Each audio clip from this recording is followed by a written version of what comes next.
هذا soo dhawaada channelkan waa Somali Bitcoin channelkan waxaan ka wada hadlaynaa xagga Bitcoin iyo cryptocurrency-gu maraya maalin kasta video cusub aan soo duubnaa waxaan lagu talagalay dadka Soomaalida adduunka meel kasta ay joogaan haddaad channelka ku cusub tahay aad maantadii koobaad tahay like iyo subscribe taabo si qofka laga faa'iideysan karo waxaan ka wada hadlayno aad iyo aad mahadsantihiin maanta waan aragnaa maanta waa ka crypto currency oo dhan waa ka Bitcoin u sareeya waa xakan ka wax kala maaha maanta wada aragtaan maanta waan lose gareynay maanta waa wuxuu marayaa 5% down halkan waa 6% 7% dhow marka Ethereum marka same kamka sheekadu marayso waxay egtahay waxay saa dhawaanay waxaan ka wada hadlaynay shalay toole oo Federal Reserve ba meesha kuwan hogaamiya ay ilaaliya regulationkiyo xagga systemka ba interest rate ko lacagta ku jirto ribadu leeyahay interest dad bangiyasha laga maahdo lacagtaas sare u kicinayaan marka dadka xukuumadkan inay lacag bangiga ka maahdaan si marka u geliyaan Bitcoin aba u geliyaan meelaha kale u geliyaan marka taas dad ku adkaato marka dadkii lacag amaadan ma helayaan marka wanay lacagtii ay Bitcoin hore u geliyeen wanay kala saabaxaan marka taas laga yaabo keenaysa waxa kamid ay Bitcoin wara dhacay lacagtii waxay Federal Reserve ka ragga xagga dawladda ee America joogaba iyo dunida kale joogaba interest rate ko sare u kicinaya marka taas la kiciyana dadkii lacag ma ahan karaan way ku adkaan sa lacag la maahdo marka taas ka mid noqon doonta waxay lacagtan marka u soo dhacday shalay talwaaniga arkinay waxay hayd 19 dhow maanta wada arka 500 gini dhow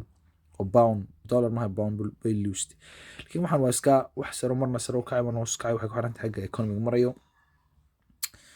hadaan eegno ala kulli xaalad la warko kuwa kale oo dhan iyagu badeen way wada dhaceen Polygon bad aragta Dogecoin asset class oo dhan way wada dhaceen waxa waxay ku xiriyeen markuu Bitcoin ku dhaco iyaguna dhacayaan marka wata marka Bitcoin hadaan maanta eegno hadaan chartka hadaan maanta eegno wata shalay meel fiican bay marayay kaas waxa maanta laga soo dhacay waxaan u xubanta education qofkan waxa fahmaysi u socoto hadad fahmaysi u socoto markuu waxa dhacay lacag fiican ma sameyn kartaa marka waxa xubanta education ma baanti marka waxaan wadana ma financial advice maaha waa only education purposes marka there is no financial advice marka ilama talinayo laakiin waxaan leeyahay hadad lacag heli kartid wad gelin kartaa marka qof inaad lacagtaas u gelisid ma marba in bad gelinaysid u korayso markaas marba iibinaysa dadka qaar waxay sameeyaan intay lacag geliyaan markuu saro ka iibiyaan markuu soo dhacna dib u iibsadaan marka say profit ugu sameeyaan xagga meelaha $100 amba 100 gini amba wuxuu isagu sameeyaan ma fahanti marka taas wax la sameyn karo qofkii baad marka waxaad sameyn kartaa adigoo dollarka pound ka istaad gelinaysa meelaha $200 amba 200 gini amba waxa markaad gelisid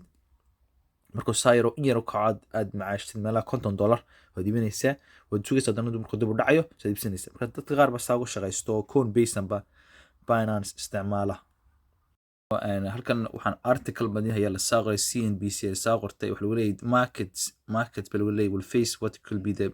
most important week of the summer with the Fed earning and the economic data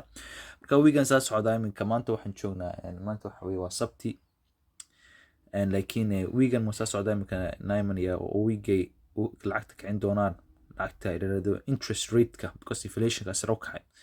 marka lacagta kiciyaan waxay ku xiran tahay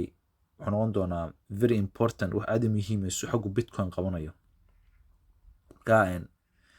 ama sare u dhacay sala filay dadka badna waxa la kicinaya 75% baa la kicinaya maragt 175 baa la kicinaya marka inta la kiciyo waxay ku xiran tahay xagga suu Bitcoin u soo noolaanayo suu saafiyaanayo cryptocurrency oo dhan laakiin waxay marba sameeyaan way wax kala maaha waxaan wax bilaawa waxa ana اعترافين oo regulation oo iska wild west baa yiraahdo marna saro ka marna hoos ka markay iminka laga yaabo markay kiciyaan maanta hoos yaro dhaco laba istaawi ka dad dib u kacaya marka wax economic la socda markaste ka wax laga warariyo maaha markasta marka halkan wax leeyahay halkan aan diigo intan the akhriyo wax lagu leeyahay the busiest and what could be the most important week for summer is coming up, with the Federal Reserve expected to deliver another quarter point hike. The second quarter GDP on the economic report could provide more clues as to whether the economy is heading for recession or earnings are expected from Apple, Microsoft iyo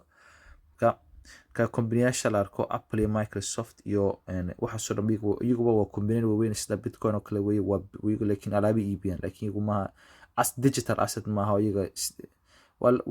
Bitcoin iyaga lacag baa la geliyaa sida Bitcoin oo kale waa investment laakiin iyagu dad baa leh oo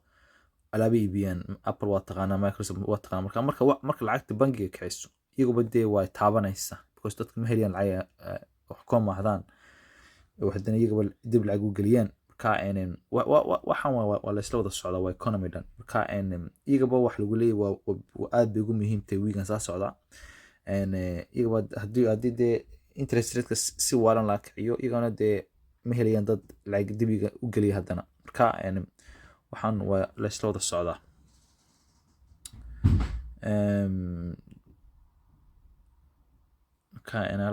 there is ahead of a spinning amount of news for market negative in the week and ahead of the big which will be the Federal Reserve meeting halkan waxaan idin akhriyaa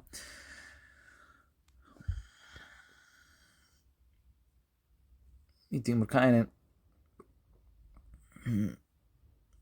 meeting marka halkan waa isku mid waa tii marka halkan waxa lagu leeyahay waxa dadka filayno negative impact u taaban doono markuu negative u taabtana dee u dhacaya hoos waa qasab inuu hoos yaro dhaco waxa soo dhan dee way lama garanayo dadkan way iska way maleynayaan marka qaar iyadoo hoos u dhacdo dib isra u kacaya la waxan waa economy cidna waxba lagama filaya waan ku soo noqonay haddana day trade kii oo maanta waxaan qabtay day trade baan taabtay ku noqdo day trade waa kan maanta waa day waa maalinta waxa dhinaceedana Coinbase marka waa inta arka day trade waa ka maanta waa iska sidaas markii waa toos hoos buu dhacay because imika wax kale ma waa weekend dadka waxay ka baqayaan inaan lacagta sare la kiciyo leeyahay inaan xaga interest ka sare la kiciyo marka dadkii markiiba way qarab badan baa laabtooda iibiyay laakiin waxaan marba wax ku horantay dhinaca economy san sheegay hadana laakiin inay ka saxfinaantiyo inay kasi dari doonto leeyahay bog laakiin waxa u baahan tahay education qofkan waxaan waanu bartaa oo saan marka steeraad waanu la socdaa maalin kasta waanu subaxdii markuu saaka waanu fiiriyaa waanu eegaa waxaan wax dadka ka tagay ma wax mustaqbal leh marka waana subax kasta fiirisaa eegta xagga marayso waanu dhacay in kale lacag kale ma sii geliyo intan yan iibiya waana qofku waxa ka shaqeeya waanu waxa qof ka fikira oo la socda ma qofna perfect ma qofna marna lacag bad luusisa marna lacag bad sameynaysa waa dhici karta marka wuxuu waa investment maaragtay laakiin qofka u fiican oo qofka intuu lacag geliyo in badan isugu yiraahdo 2 sano kadib ma gelinaya bil kasta 2 sano ma taabanayo qofkaas ugu fiican dadka marka la eego laakiin waan dadka day trade kii waxaan mareynay shilay toole 19 kuman joognay waa dhacday taasuu gaaray bas mar qoladana bufiro soo dhac taas waxa la tolo subaxdii baheed maaragta baar 6 subaxnimo aan dii calaamadii hadana هذا dhinaca eegtaan waxaan tusiyaa waqtiga ta 6 subaxnimo iyo 25 buf rukusa saas markii soo dhac marka maanta galabtii uu dhacay buf